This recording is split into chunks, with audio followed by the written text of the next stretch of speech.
અમેરિકાના ન્યૂ જર્સીમાં 11 ફેબ્રુઆરીએ રાત્રે 2:30 વાગે બનેલી એક ઘટનામાં પોલીસે રાકેશ પટેલ નામના એક શખ્સને તેના ઘરમાં ઘૂસીને અરેસ્ટ કર્યો છે.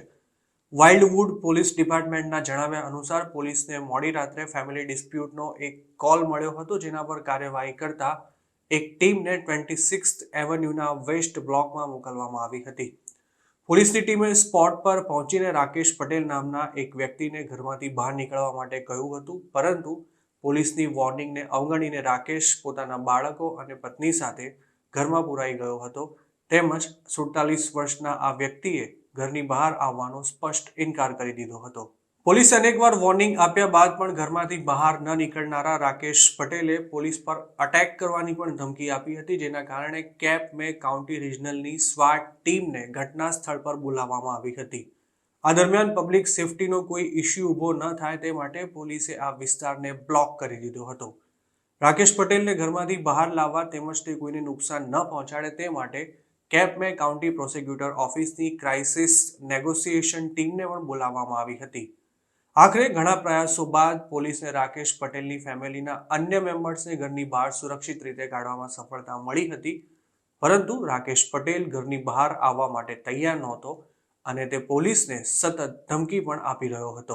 આખરે કલાકોની જહેમત બાદ કેપ મે કાઉન્ટી રિજનલ સ્વાટ ટીમ રાકેશ પટેલના ઘરમાં ઘૂસી હતી અને તેની ધરપકડ કરવામાં આવી હતી. રાકેશને અરેસ્ટ કર્યા બાદ પોલીસ હેડક્વાર્ટર્સ લઈ જવામાં આવ્યો હતો અને ત્યારબાદ કોર્ટમાંથી સર્ચ વોરંટ મેળવ્યા પછી વાઇલ્ડવુડ પોલીસે રાકેશ પટેલના ઘરમાં સર્ચ કરીને મહત્વના પુરાવા એકત્રિત કર્યા હતા. રાકેશ પટેલ પર બાળકોની સુરક્ષા પર જોખમ ઊભું કરવા ઉપરાંત પોલીસને ધમકી આપવાના, ધરપકડનો વિરોધ કરવાના અને બદઇરાદા સાથે હથિયાર રાખવાના ગંભીર આરોપ લગાવવામાં આવ્યા છે.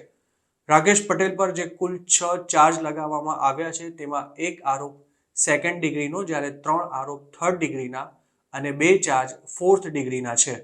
વાઇલ્ડવુડ પોલીસ ડિપાર્ટમેન્ટના જણાવ્યા અનુસાર રાકેશ પટેલને હાલ કેપ મે કાઉન્ટી જેલમાં રાખવામાં આવ્યો છે અને તેના પર લગાવાયેલા અલગ અલગ ચાર્જિસમાં 1.5 વર્ષથી લઈને 10 વર્ષ સુધીની જેલની સજાની સાથે સાથે $1.5 લાખ સુધીના દંડની પણ જોગવાઈ છે.